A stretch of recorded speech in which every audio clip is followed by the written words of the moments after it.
Episode 81 Veerappan encounter, सच्चाई या झूठ। ये कहानी वीरप्पन के जीवन की सच्ची घटनाओं पर आधारित है। इसे अधिक रोचक बनाने के लिए कुछ हिस्सों में कल्पना का सहारा लिया गया है। हर दिन हमारे चैनल पर वीरप्पन की इस अनसुनी कहानी को जानने के लिए जुड़े रहें। पिछले एपिसोड में एसटीएफ ने वीरप्पन को घेर लिया था। गोलियों की गूंज, एम्बुलेंस के अंदर का खौफ और फिर वीरप्पन के अंतिम क्षण।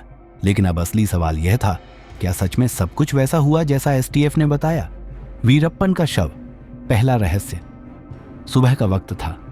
पूरे देश की नजरें टीवी स्क्रीन पर थीं।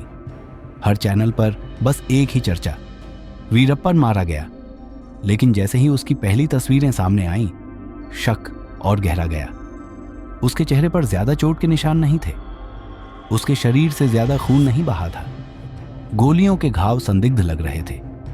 क्या यह सच में एक एनकाउंटर था या कोई और खेल चल रहा था? एसटीएफ का प्रेस कॉन्फ्रेंस, वीरप्पन का अंत। तमिलनाडु और कर्नाटक पुलिस ने एक विशेष प्रेस कॉन्फ्रेंस बुलाई। एसटीएफ प्रमुख विजय कुमार मंच पर आए। उनके चेहरे पर आत्मविश्वास था, लेकिन उनकी आंखों में थकान झलक रही थी। उन्होंने ऑपरेशन की पूरी जानकारी दी और बताया कि कैसे एसटीएफ ने वीरप्पन को चतुराई से फंसाया। विजय कुमार प्रेस को संबोधित करते हुए, वीरप्पन को हमने एक गुप्त ऑपरेशन में मार गिराया। उसने आत्मसमर्पण करने की कोशिश नहीं की, बल्कि हम पर हमला करने की योजना बना रहा था। इसलिए हमें जवाबी कार्रवाई करनी पड़ी। परंतु प्रेस के कुछ पत्रकार एसटीएफ की इस कहानी पर पूरा यकीन नहीं कर रहे थे। मीडिया के सवाल, क्या एसटीएफ कुछ छिपा रही है? एक के बाद एक पत्रकारों ने एसटीएफ से सवाल पूछने शुरू कर दिए। पत्रकार पहला, अगर वीरप्पन के पास हथियार थे तो उसने गोली क्यों नहीं चलाई? पत्रकार दूसरा, एम्बुलेंस के अंदर क्या हुआ? गोलीबारी बाहर से हुई या अंदर से? पत्रकार तीसरा, क्या एसटीएफ के पास वीरप्पन का कोई आखिरी बयान रिकॉर्ड में है? विजय कुमार ने एक ठंडी सांस ली और जवाब दिया, एम्बुलेंस में हमारी टीम थी। वीरप्पन को बाहर निकालते ही उसने विरोध किया और हमने जवाबी कार्रवाई की। लेकिन कुछ पत्रकार अब भी इस कहानी को पूरी तरह सच मानने को तैयार नहीं थे। वीरप्पन का शव और पोस्टमार्टम रिपोर्ट। वीरप्पन की पोस्टमार्टम रिपोर्ट ने इस मामले को और ज्यादा उलझा दिया। एसटीएफ की रिपोर्ट में कहा गया कि वीरप्पन को 2 गोलियां लगी, लेकिन डॉक्टरों ने बताया कि उसके शरीर पर गोलियों के अलावा और भी अजीब लक्षण थे। उसके चेहरे पर सूजन थी और उसके होठों का रंग नीला था। ये सब जहर के लक्षण थे। क्या वीरप्पन को गोली मारने से पहले जहर दिया गया था? एनकाउंटर की सच्चाई। कई कहानियां, कई दावे। इस पूरे ऑपरेशन को लेकर 3 अलग अलग कहानियां सामने आ रही थीं। पहली कहानी, एसटीएफ की आधिकारिक रिपोर्ट।